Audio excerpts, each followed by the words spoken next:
প্রকৃতি, যেখানে যোগ্যতাই টিকে থাকার একমাত্র মাপকাঠি। নির্মম প্রকৃতিতে প্রতিটি মুহূর্তই যেন টিকে থাকার এক নিরন্তর সংগ্রাম। এখানে দুর্বলদের জন্য খুব কমই সুযোগ থাকে, আর সামান্য একটি ভুলও ডেকে আনতে পারে মৃত্যু। এই কঠিন পৃথিবীতে প্রাণীরা নিজেদের রক্ষা করতে এবং খাদ্যের সন্ধান পেতে নানা ধরনের কৌশল বিকাশ করেছে। এখানে বেঁচে থাকার লড়াইয়ে কখনো শক্তি, কখনো গতি, আবার কখনো বুদ্ধি হয়ে ওঠে সবচেয়ে বড় অস্ত্র।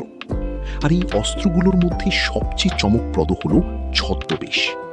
প্রকৃতির অসংখ্য প্রাণী এমনভাবে নিজেদের আড়াল করতে পারে যে চোখের সামনে থাকলেও তাদের খুঁজে পাওয়া কঠিন হয়ে পড়ে। কল্পনা করুন, আপনি জঙ্গলের মধ্যে হাঁটছেন।